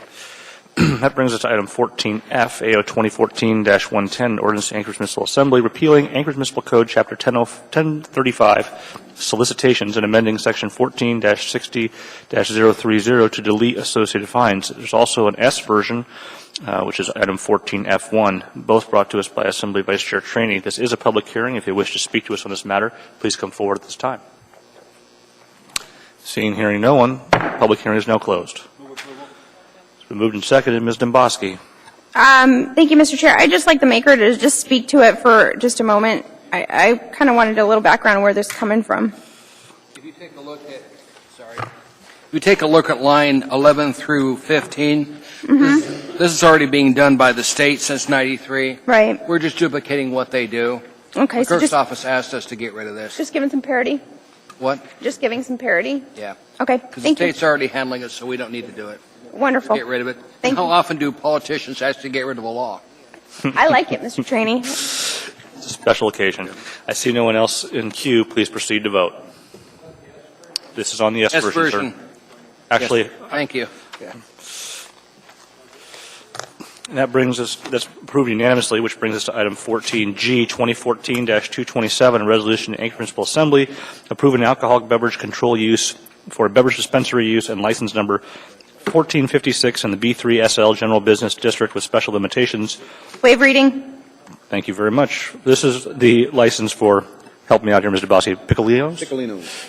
Piccolinos out in Eagle River. It's accompanied by Assembly Member 517-2014. If you wish to speak to us on this matter, please come forward. Seeing, hearing no one, public hearing is now closed. What is the wish of the body? Second. It's been moved and seconded. Mr. Honeman. Well, so I know I see one comment from a neighbor. I'm not sure if the community councils, Mr. Demboski or Mr. Starkin, have the community councils weighed in on any resolutions, or were they ever asked about this particular matter, or do you know? No, I think the summertime issue probably presents itself. Eagle River Community Council also is not as overly popular as some of the fringe communities that would do that. I will say that this restaurant literally sees hundreds of clients. It's very big. They do a great job. I mean, I can't qualify that, what I mean by great, but very few issues. If there's only one, certainly we have to respect that, but we've seen just a tremendous kind of gathering of their will to do the right thing out there. Proactive parking lot construction, good lighting. We just, again, they increased their parking by another 40 persons, so if alcohol takes off and is more popular, there'll be more places to park. So I think we're getting the full package here. I just urge approval. Well, I've just for the record, I've eaten there a couple of times, and the reason I say a couple because I go back because it's good service, good food. And I guess the only other note is for Mr. Peterson, your area as well, is we're transferring it from the Whaler full license bar, so. All right, a little poaching from Eagle River. Mr. Starr, do you have anything else you wanted to speak to? Okay. All right, seeing no one else in queue, please proceed to vote. And that carries unanimously. This brings us to item 14H. And just as a reminder, I expect that there will be a motion to continue the public hearing. You are still welcome to speak to us tonight on this matter after I get us started, which is AO 2014-101, an ordinance adopting the Chugach State Park Access Plan as an element of the comprehensive plan and amending the Anchorage Municipal Code Title 21 Land Use Planning Code, the old code, expiring on December 31st, 2014, unless Ms. Johnston has her way, Section 2105-030F, and amending Anchorage Municipal Code Title 21 Land Use Planning New Code effective January 1, 2014, Section 21.01.080B, Table 21.01-1, Planning and Zoning Department Case 2012-104, brought to us by our friends in the Community Development Department, Planning Division, and accompanied by Assembly Memorandum AM 430-2014. This is a public hearing. If you wish to speak to us, please come on down, sir. You've been waiting so patiently. All right. My name is Richard Peters, P-E-T-E-R-S. I'm a property owner significantly affected by the Chugach Access Plan. 3 of the 30 new trails, 10% proposed for Eagle River, proposed for my 1 mile long, narrow 2-lane road, Eagle River 10, Eagle River 11, Eagle River 12B. 2 of the proposed trails pass over 500 yards of my property, Eagle River 10, Eagle River 11. I specifically find Eagle River 10 would seriously adverse impact my neighborhood and my property and would cause serious problems that cannot be mitigated or solved except by its removal from the plan. Eagle River 10 is already designated as, quote, problematic, unquote, and, quote, very low priority for development, unquote, in the CAP. Eagle River 10 should be dropped from the CAP. I think the problems that property owners and neighborhood residents pointed out in the CAP at the Planning and Zoning meeting were so overwhelming in number that none of the 180 proposed or existing trails were addressed by P&Z. Instead, they added a statement at the beginning of the CAP that eminent domain could not be used to gain park access. Having listened to over 100 people testify against the plan and about 3/4, I think they missed the boat. These folks are not opposed to all new access points. They're opposed to trails in their neighborhoods opened without appropriate common sense infrastructure being built and measures to mitigate the impact of the trails being addressed. After listening to the proponents, I came to realize that they assume that adopting the CAP is a de facto opening of the proposed trails immediately. These infrastructure and mitigation needs could easily be addressed by adding a preamble to the CAP that is binding on any new trails and which could guide improvements on existing trails. The preamble would have a short list of assumptions and requirements. The proposed preamble that I came up with was assumptions. 1, most trail users, as they do now, will drive to where they begin to walk and expect to park. 2, no trail is considered to be open for public use until the following requirements have been met. And these are requirements, things that are on many existing trails. 1, adequate lighted off-street parking will be developed and built to accommodate anticipated peak sunny summer day weekend usage. 2, all right-of-ways, easements, etc., through which a given trail is to pass will be surveyed by the municipality and the margins permanently marked with signs placed no more than every 100 feet indicating that beyond that point is private property and trespassing is prohibited. 3, existing driveways will not become part of the new trails. Imagine the coastal trail with cars, and you have a picture of what we're looking at. A separate trail must be physically constructed and situated such as not to interfere with the existing driveways and the placement of snow berms, which are routinely built up in the winter. And in the course of clearing these drives, arrangements must be made to clear snow from that portion of trails paralleling existing driveways to avoid inadvertently funneling pedestrians onto cleared driveways or cross-country skiers. Each new trail will have a permanently constructed outhouses and trash collection facilities with arrangements made for regular service and maintenance, like they have at Highland Road. Permanent signage will indicate that driveways are private, not open to public vehicular or pedestrian traffic, and vehicles parking and obstructing driveways will be towed at the owner's expense. 6, on streets where on-street parking is illegal, signage will be placed on those streets near the trailheads indicating that it is illegal and that violators will be cited and fined. I'm sorry, we limit testimony to 3 minutes, but there are some questions for you, so may I have the people ask you a few questions? Sure. Okay, Mr. Starr? Only for the record, I think is valid points. Could you just finish and summarize? And I have another question for you. Sure. The signs would indicate that no dogs are allowed off lead until actually in the park if allowed, and enforcement measures implemented by the municipality, and a dispenser of plastic bags to encourage dog owners to clean up after their pets will be placed and regularly refilled. These measures are not extreme. They're common sense and already incorporated into existing trailheads at Highland Road, Glen Alps, Mile 7.6 in Eagle River, and on the west side of Eagle River south of Briggs Bridge. But there's nothing in the Chugach Access Plan that says you have to do any of this. In fact, they talk about using existing driveways as part of the trails. Thank you, sir. Mr. Starr? Mr. Peters, did anybody from the Chugach State Park folks or the Municipal Parks and Rec Department approach you about putting your property as part of the plan? No. Have they subsequently? No. The first that anybody knew about this who had property that was affected by this was when Planning and Zoning sent out postcards because one of the people realized nobody knew about this. This had all been done by the people that are doing this plan, and they've made it's like a juggernaut here. And so when they had the planning and zoning meeting, I mean, this place was absolutely full of people that were, this is the first that they'd heard about it, and their property was being planned to be used in some manner or another with no mitigation whatsoever addressed in this Chugach Access Plan. And so it was just really, I mean, my street is a single lane, or 2 lanes. There's a steep drop-off on the downhill side, a steep embankment on the uphill side. The cul-de-sac is 65 feet by 35 feet. If you have a truck parked in there or a car parked in there, you cannot turn around a dump truck in that cul-de-sac. And, you know, if somebody parks on the street, that's down to 1 lane. Do you pay more property taxes because your property abuts the state park, do you think? Actually, I don't, and my property doesn't abut the state park. It's 2 miles to the state park border. It's Heritage Land Bank land that I abut. And so the plan for one of these is to have a trail that just kind of meanders through my property, a foot trail with people parking out on the street and on the cul-de-sac. That's Eagle River 10 with, you know, nothing. And, you know, I've got horses and dogs, and so do my neighbors. And, you know, that's crazy. The other one is where they would have to develop a road through there along the right-of-way and and build a parking lot inside the Heritage Land Bank land. That's fine. I mean, you know, if someone wants to build a road and it's right away, then that's their business. But to just have a foot trail with people parking on the street when there's no parking, there's no outhouses, there's nothing. I mean, you know, people have to urge to relieve themselves and they just run off in the bushes. Well, the bushes are my backyard and my neighbor's backyard. Have you pursued subdividing? I know you're one of your family members perhaps wants to do a second home or up there. Have you looked at subdividing? I have I had 3 lots totaling 52 acres, and I now have 2 lots totaling 52 acres, one 46 and the other one 6 acres, with 2 homes and my barn and my pastures and things like that. But, if I subdivide, then the city really wants to extort millions of bucks from me to rebuild the road in the cul-de-sac. It's like, so that'll never happen.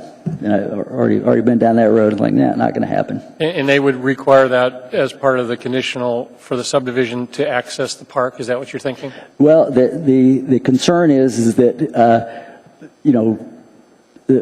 unbeknownst to me, so supposedly there's a proposed horse trail down Meadow Creek, which runs through my property. And like, I never knew about that until I consolidated my property, and this came up as an objection. I was like, really? Meadow Creek is one of the few places in Chugach State Park that the parkland itself is closed off to horseback riding. So it's kind of interesting that someone has a proposed horseback trail. I mean, I have horses, and I ride my horses on my property, but one of my suggestions back to you was just to delete out of the plan, remove your parcels from the map. Is that still an acceptable solution? That would be great if that could be done. But I think Eagle River 10 is clearly doesn't work. The other ones, for those little narrow mountain streets that we live on, the idea that you're going to flood them with traffic, and that's what happens in the summertime. You go to any of these places, you go to the one off Highland Road, and you'll have 20, 30, 40 cars, and they fill the parking lot, and then so people end up out on the residential streets. The first nearest street is labeled no parking, but the city actually has a policy, and I know this because my neighbor's head of the traffic thing is that if the street is illegal to park on, everybody's supposed to know that, and so they don't put the signs up. And so, you've got these streets that are 10 feet wide, or 20 feet wide, as our street is 18 to 20 feet, depending on, how much rock there is on the side. And that's it. And that's all I had. Thanks for testifying. Appreciate your comments. Thank you, Mr. Starr. Mr. Evans, do you have a question for Peters? Yes, I realize we're going to have or purportedly going to have a work session on this, and maybe that's a better place for this. But since Minister Peters was here, and I just making sure I understand this, because when I look at E10, E11, and E12, at least on the plan that I have, the status is listed as being secured, which, as I read through this, meant that the municipality or the state already had the land involved secured in some way through an easement or right-of-way, or actually owned the land. So I just wasn't quite tracking why, if that says it's secured here, Mr. Peters is talking about this taking place on his property. Yeah, it's probably not a fair question for Mr. Peters, but we'll get Mr. Tobish to get an answer for you in the days ahead, okay? Okay. Mr. Peters, thank you very much. Oh, I'm sorry, Mr. Steele also had a question for you. Yes, Mr. Peters. Sure. Have you submitted your comments in writing to somebody? Yes, I have. You should all have a copy of them. Gotcha. And I've submitted them there, and then with planning and zoning, which really didn't have any effect because a lot of people had comments and nothing happened. Thank you, sir. And Ms. Johnston? And you are aware that with state law, you can't take private property for recreational purposes, right? Wasn't aware of that, and it's not so much a taking of the private property as it is a use for the right of ways, easements, and whatever that aren't compatible with the neighborhoods and with no mitigation for the it's like having a festival on the side of the mountain and a narrow trail in terms of the parking on a sunny weekend day. And, I know that pulling a horse trailer or pulling taking a recreational vehicle out, you can't make it down my street around the hairpin turns if there's any car parked there. You cannot make the turn with a 20-foot trailer even. It won't happen. All right. Thank you very much, Mr. Peters. Thank you. Does anybody else wish to speak to us on this particular item? And if anyone else does want to come on down. As again, we're going to try and probably continue this one, and we do ask that folks just testify one time. Welcome, sir. Hello, my name's John Mitchell, and I'm president of the Campbell Canyon Homeowners Association, and I do have a Bachelor Community Council resolution for each of you, if I could.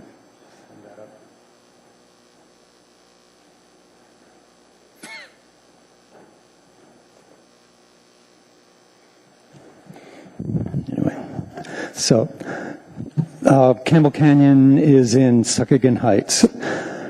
These comments and documents are in regard to the Chugach State Park planning proposals for the Nearpoint Access H3.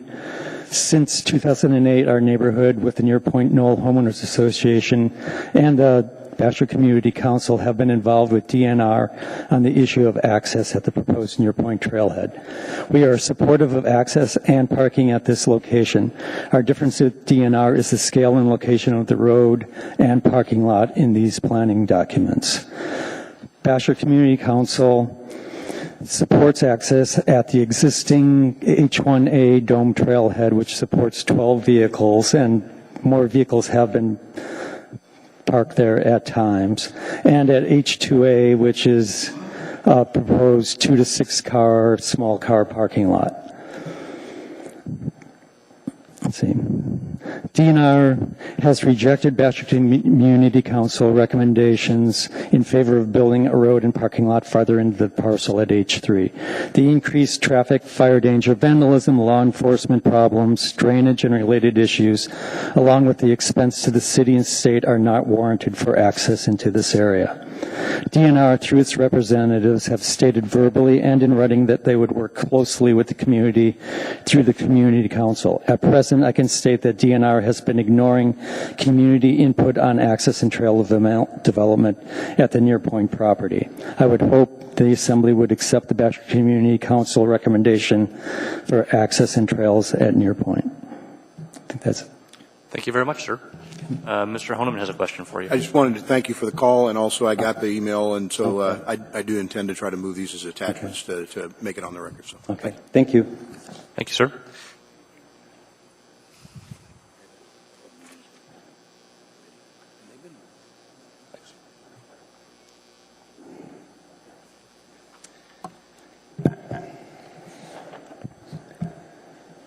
My name is Scott Henderson. I'm the Vice President of the Nearpoint Knoll Homeowners Association. John Mitchell, who just spoke, is one of my neighbors. He's the neighboring association. I was asked by the association to prepare some comments. We've been involved with this program. We're closing on 6 years now. DNR has turned out to be a rather intractable group of people. They don't listen to the community's concerns. They don't listen to us about access. Our particular community, I can actually walk about a minute and a half. We actually already have 2 parking lots. They're proposing much larger parking lots in addition to those as well. We live in an area where it has very limited access, and there's no really way to put in additional access. But I think the real issue here is that the problem with the Chugach access plan is that it's really ignoring the fundamental problem. They're assuming that all the access has to be borne by the communities. Most of us live in areas where we have LRSAs that support the roads, which means we're directly paying for it. Just a very small group of people for very large groups of people's access. DNR's approach to this has been to basically put the entire burden on a small group of property owners that border the park. They're not looking at providing any access or any expansion of access within their borders or on their land. It's always through our land and through our streets. Through the community council meetings, we've been repeatedly told that we're a small minority group and they don't have to listen to us. So it's been a very difficult process. It's been ongoing for a number of years. The Planning and Zoning Commission meetings, the first one was nobody had heard about it. The second one, we found a procedural issue to where they had to notify the property owners. You already heard it was packed with people who were very frustrated with the process. For those of you who, especially like in the Chugach areas who have to deal with Chugach State Park, they are probably the worst neighbor you could ever want. They bring crime, noise, traffic, garbage, and we end up, as the people who live on the border of it, cleaning up the mess on a regular basis. It's pretty bad when you have a first-name basis with a lot of the offices on your end of town. So that's about what I want to. The comments you have kind of summarize everything for you. Thank you very much, Mr. Henderson. I don't see any questions. I have just one. Did you testify at Planning and Zoning as well? I haven't been able to get through the entire packet. Did your council tender at the Municipal Planning and Zoning? The council didn't testify. The 2 homeowners associations who are directly, we're at the very, very top where they're planning large parking. And I think one of the things that should be noted here, and I didn't catch this in my speaking, is the DNR has actually taken what's called their management plan and isolated it from the access plan. And if you put the 2 together, it's a nightmare. Once you take a look at what their plan is for the next step of this, it's very ugly for the property owners in the area. Well, throw in our Title 21 and then you really got a mess. Thank you. Yeah. Thank you, Mr. Henderson. Thank you. Anybody else wish to speak to us on this matter? Come on down, sir. Anybody else? Come on up front.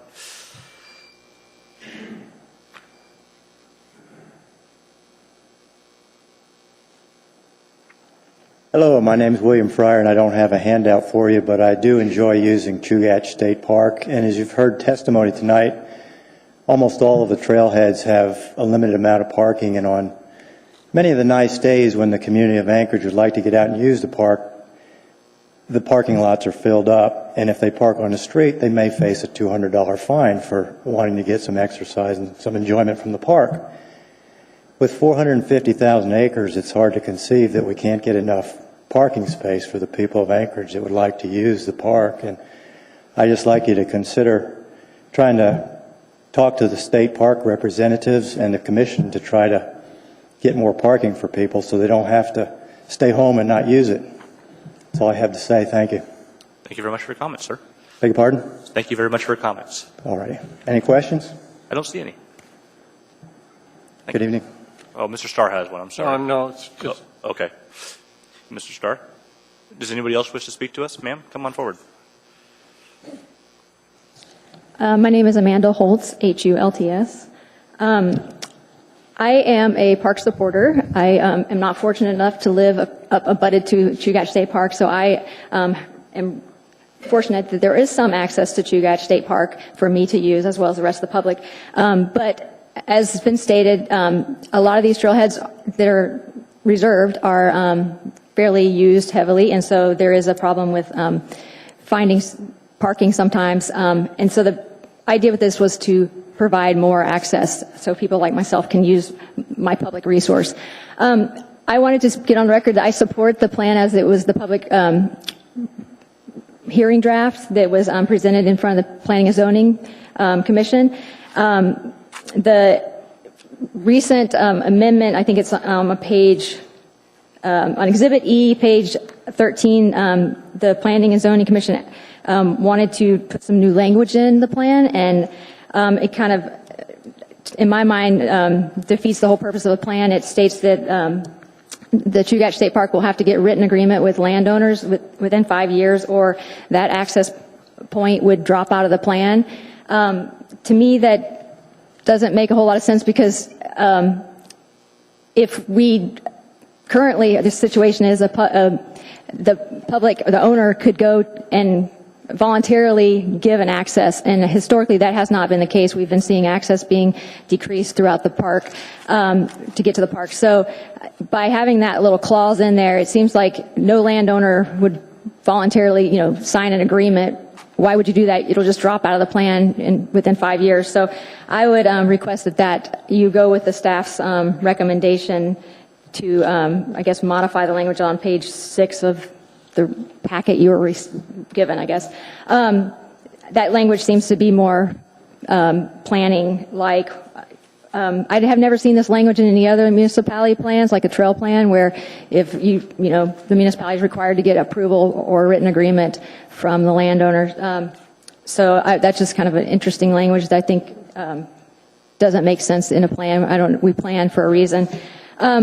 I think that we've heard a lot about from landowners that this plan was driven by the public. The public was requesting more access. The people of this town, we do like to recreate, and we need to have some type of legal way to get to the park. My understanding is that also the municipality staff was requesting this, like the platting board as well, because anytime a plat comes forward, there's always this, where do we provide access? Who gets to provide it and who doesn't? This looked at it systematically, and I think if you start pulling out point by point, it kind of collapses the whole process of, you're looking at it, the whole boundary of Chugach, not just hillside. Thank you very much, ma'am. There's a couple of questions for you. Sure. Mr. Starr? One of your comments was you felt that the access was being limited and increased restrictions on access to the park. That's what you had said. And I guess, what are the indicators for you that you're seeing limited access or reduced access? Well, I mean, you look at like Eagle River, there's very few secured points that I can enter the state park. A lot of the landowners, there's been historical places where I used to go to access, and because the landowner has the right to put up no trespassing signs, or they develop their land, there's no public access to provide an entry point to the park. So all along Eagle River Greenbelt, a lot of Eagle River is really there's not a whole lot of secured places I can enter to get to the state park because things have been developing, and access has not been being reserved through the planning process. I'm not here to debate you as well, but I see many dollars spent on improvements. The Upper South Fork has added 40 new spots, a new parking area at the Baldy Trailhead. Yeah. Ptarmigan's been expanded. So what I see is perhaps not a convenient access perspective. Is that a fair answer? Well, the state park did improve access at the South Fork.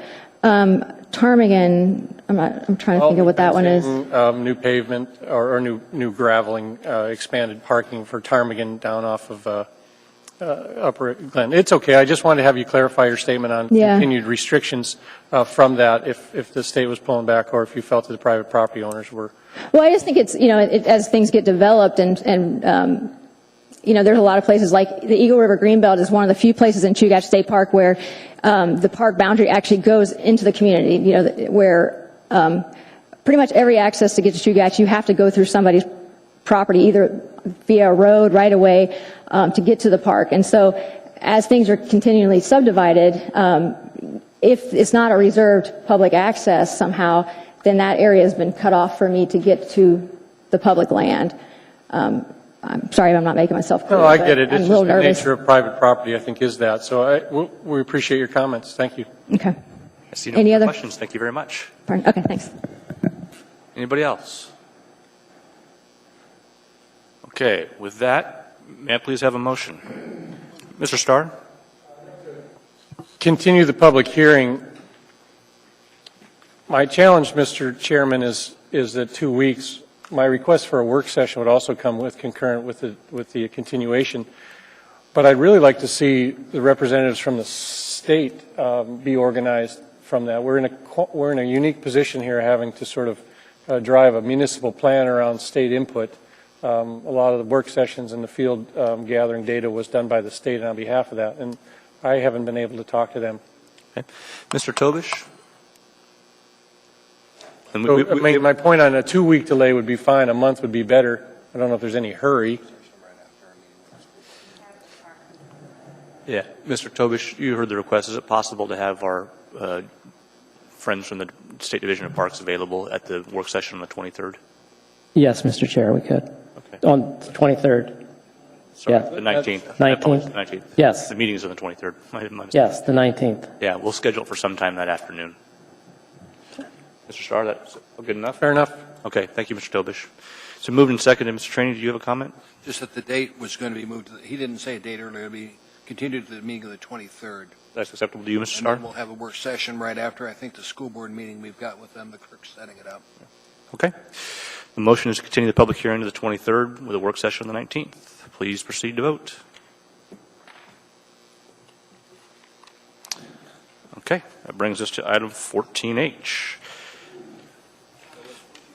Nope, that was, it brings us to item 14I, AO 2014-108, an ordinance adopting the Fairview Neighborhood Plan as an element of the comprehensive plan and amending Anchorage Municipal Code, Title 21, Land Use Planning, Old Code, expires December 31st, 2014, Section 2105.030A, and amending Anchorage Municipal Code, Title 21, Land Use Planning, New Code, effective January 1, 2014, Section 21.01.080B, Table 21.01-1, Planning and Zoning Case 2014-0066. Now, you waive reading? It's accompanied by Assembly Memorandum. It's accompanied by Assembly Memorandum 508-2014. This is a public hearing. I know there's some good folks from Fairview here who want to come talk to us. Please come on down. Mr. Kemplin. Mr. Chairman, it's a pleasure to be here. Alan Kemplin, resident of the Fairview neighborhood and longtime chair of the Fairview Neighborhood Plan Committee. Last time I was before this August body was when the council was making a request to the assembly to pass a resolution and saying that the Fairview Community Council is authorized to proceed under the provisions of AMC 21.05.155 with development of a neighborhood plan in partnership with the appropriate municipal agencies.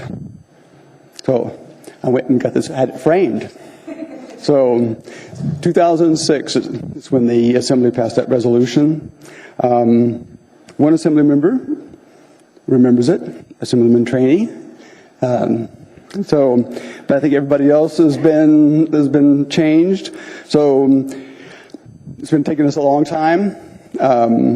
This has been primarily, it's a grassroots effort.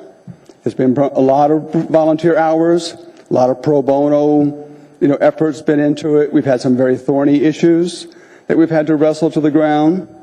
I believe we've been successful with that. The work product that has been produced, and that's before the Assembly, is a culmination of a lot of hours of working with neighbors, working with property owners, having workshops, talking about the challenges that we face collectively, as a community, and how do we move forward to create a unique sense of place in a better neighborhood. And I think this document lays out that framework pretty well. And I hope that the Assembly looks at it and recognizes that it's a good work product, and it will be a benefit to the entire municipality. I think it certainly is in conformance with Anchorage 2020 and with other municipal planning documents, and I think it's a damn good work product. And I hope that you guys pass it. Thank you, Mr. Kemplin. Mr. Trainee has a question for Alan, anything else you want to say? We go way back. We all do, sir. Well, we were doing our master's work together. We took over the Student Senate one time. Oh, it goes way back, Dick. I know. Anything else you want to say, Alan? Pardon? Anything else you want to say reference this item? I didn't catch that. Yeah. Okay, Alan, just if you could, we have an amendment that I believe the Community Council prepared to the plan. Have you seen it? Okay. Well, I think that amendment will probably be best addressed by, the current president, of the Community Council. All right, perfect. So, but I'm just here just to sort of a historical artifact, maybe. So, just to let folks know that, we've been at this for a long time. We've been really diligent in our public outreach efforts and trying to bring it and making sure that everybody was brought on board, with the issues, and we had very robust, discussion and everything. So, but other than that, I'll let the president follow up. Thank you, Alan. Good work. Mr. Constant, come on down.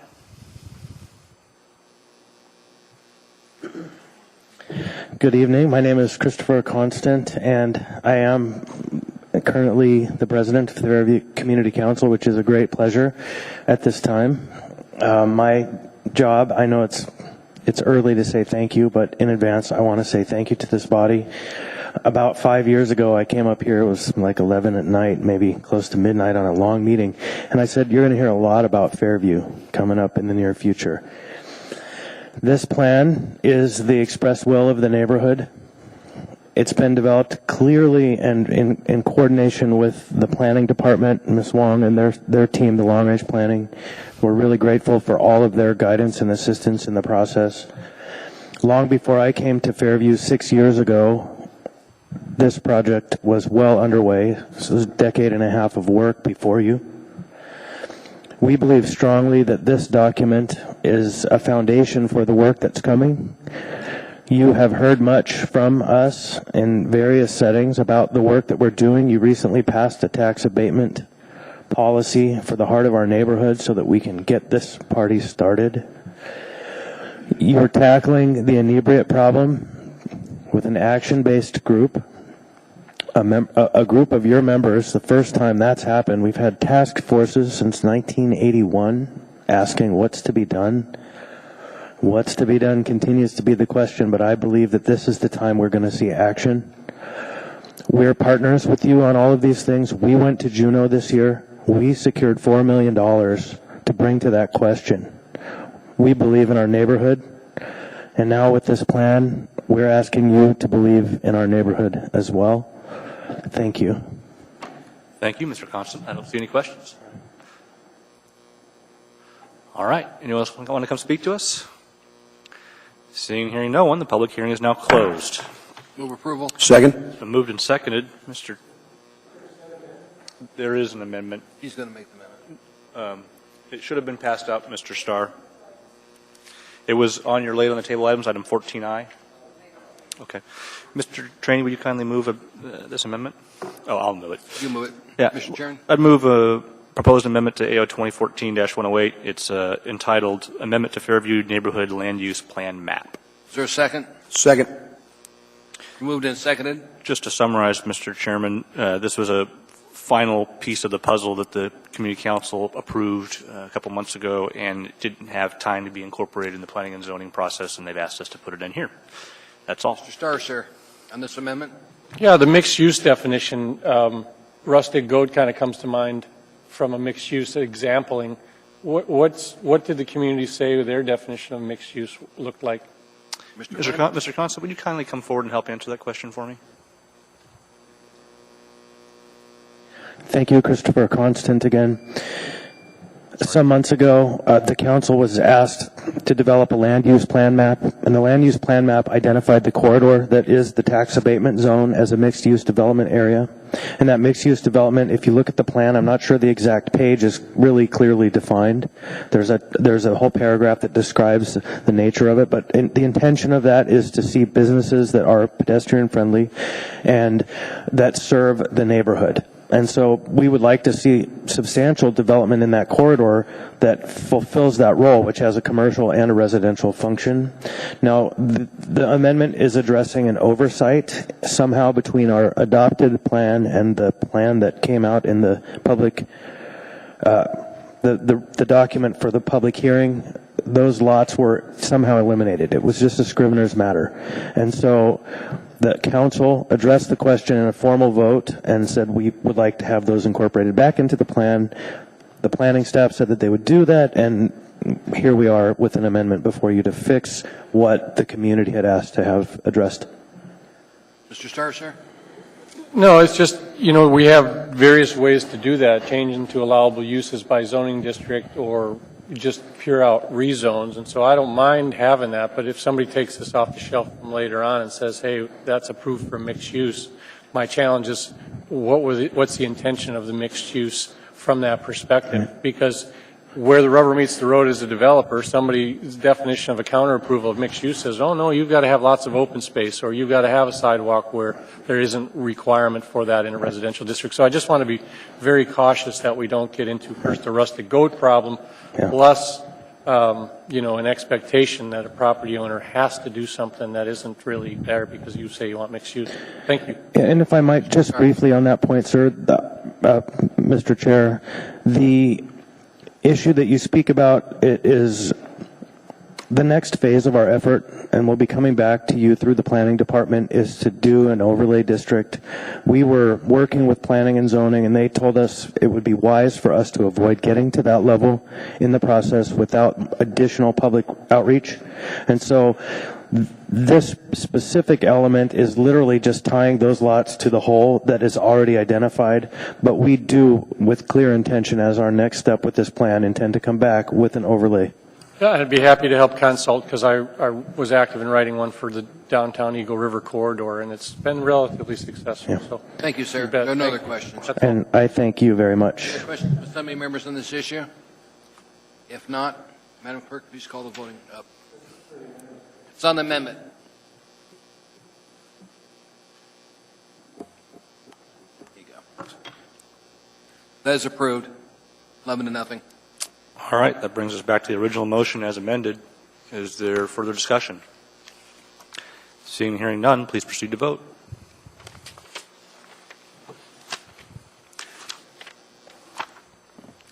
And that motion carries unanimously. Congratulations, Fairview.